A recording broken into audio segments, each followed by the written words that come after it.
दोस्त, welcome to my वीकेजी class में आप लोग का प्यार भरा नमस्कार। आज क्लास 8 का भूगोल लाया हूँ। चलिए हम विषय सूची पहले पढ़ लेते हैं।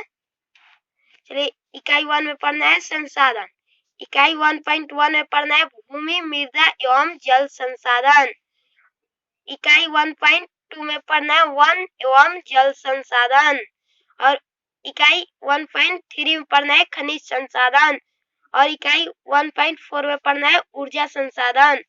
इकाई 2 में पढ़ना है हम लोग को भारतीय कृषि। इकाई 3 में पढ़ना है उद्योग। इकाई 3.1 में पढ़ना है लौह इस्पात उद्योग। इकाई 3.2 में पढ़ना है वस्त्र उद्योग।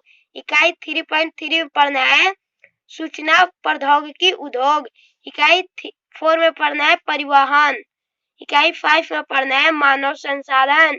इकाई 6 में पढ़ना है एशिया एक संक्षिप्त अध्ययन। संक्षिप्त मतलब होता है छोटा। इकाई 7 में पढ़ना है आंकड़े का निरूपण और इकाई 8 में पढ़ना है सड़क सुरक्षा उपाय। ये रहा हम लोग का पहला चैप्टर संसाधन। Some important point. पहला क्वेश्चन है संसाधन किसे कहते हैं? मानव की आवश्यकताओं को पूरा करने वाले सभी जीव जंतु वस्तु एवं पदार्थ को संसाधन कहते हैं।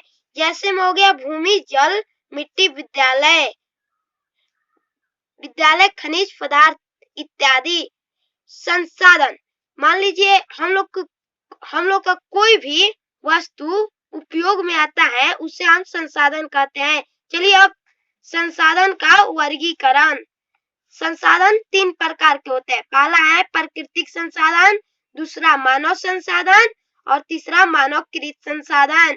चलिए प्राकृतिक संसाधन को 5 भागों में बांटा गया है। पहला है विकास उपयोग के दृष्टि से, दूसरा उत्पत्ति के आधार पर और तीसरा उपलब्ध के आधार पर और चौथा है वितरण के आधार पर और पांचवा स्वामित्व के आधार पर। चलिए पांचों को 2-2 भागों में बांटा गया है। तो विकास उपयोग के दृष्टि से पहला है वास्तविक संसाधन और दूसरा संभव संसाधन।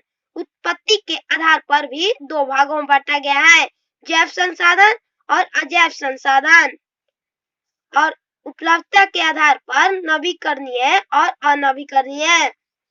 वितरण के आधार पर सर्वत्र उपलब्ध संसाधन और स्थानीय संसाधन। और स्वामित्व के आधार पर 3 भागों में बांटा गया है। पहला है निजी संसाधन, दूसरा राष्ट्रीय संसाधन, तीसरा अंतर्राष्ट्रीय संसाधन। तो चलिए हम पढ़ते हैं प्राकृतिक संसाधन। चलिए प्राकृतिक संसाधन किसे कहते हैं? प्रकृति में पाए जाने वाले सभी जीव जंतु वस्तु एवं पदार्थ प्राकृतिक संसाधन कहते हैं। जैसे में भूमि, जल, सूर्य का प्रकाश इत्यादि। प्राकृतिक संसाधन को 5 भागों में बांटा गया है। पहला है विकास एवं उपयोग, दूसरा उत्पत्ति के आधार पर और तीसरा उपलब्धता के आधार पर और चौथा वितरण के आधार पर और पांचवा स्वामित्व के आधार पर। चलिए हम पढ़ते हैं पहला विकास एवं उपयोग के दृष्टि से। विकास एवं उपयोग के दृष्टि से प्राकृतिक संसाधन को 2 भागों में बांटा गया है। पहला है वास्तविक संसाधन, दूसरा है संभव संसाधन। चलिए पहला है वास्तविक संसाधन। वास्तविक संसाधन उन संसाधन को कहा जाता है जिनकी कुल मात्रा ज्ञात होती है, उसे हम वास्तविक संसाधन कहते हैं। और दूसरा है संभव संसाधन। संभव संसाधन उन संसाधन को कहते हैं जिनकी कुल मात्रा ज्ञात नहीं होती है, उसे हम संभव संसाधन कहते हैं। चलिए दूसरा उत्पत्ति के आधार पर। उत्पत्ति के आधार पर प्राकृतिक संसाधन को 2 भागों में बांटा गया है। पहला है जैव संसाधन, दूसरा अजैव संसाधन। तो पहला जैव संसाधन। जैव संसाधन के अंतर्गत सभी सजीव शामिल हैं, जैसे पेड़ पौधा, वन एवं जीव जंतु। और दूसरा है अजैव संसाधन। अजैव संसाधन के अंतर्गत निर्जीव शामिल है, जैसे खनिज, चट्टान, मिट्टी इत्यादि। अब तीसरा है उपलब्धता के आधार पर। उपलब्धता के आधार पर प्राकृतिक संसाधन को दो भागों में बांटा गया है। पहला है नवीकरणीय संसाधन, दूसरा अनवीकरणीय संसाधन। पहला नवीकरणीय संसाधन। नवीकरणीय संसाधन किसे कहते हैं?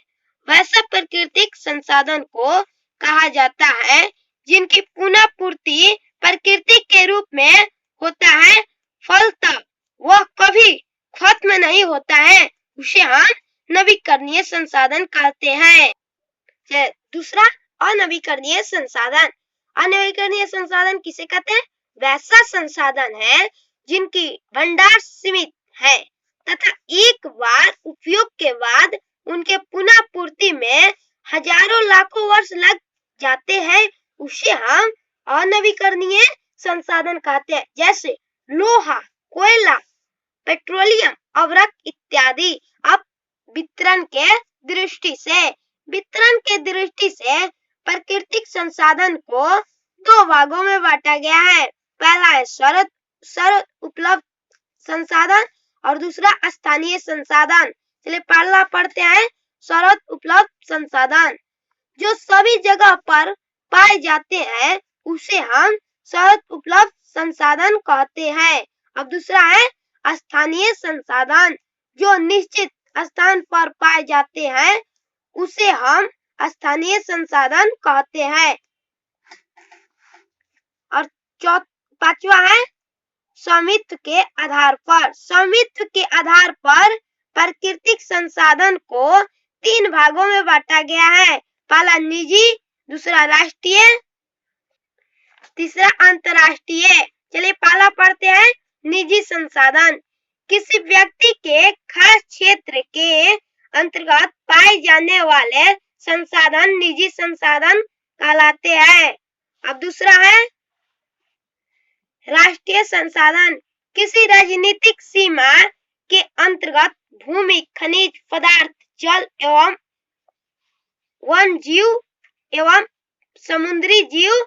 यहाँ पर ध्यान जोग बात है, 200 किलोमीटर महासागर क्षेत्र तक राष्ट्रीय संसाधन कहते हैं। और तीसरा है अंतर्राष्ट्रीय संसाधन। किसी क्षेत्र के तट रेखा से 200 किलोमीटर की दूरी तक का क्षेत्र अपवर्जक क्षेत्र के नाम से जाना जाता है, उसे हम अंतर्राष्ट्रीय संसाधन कहते हैं।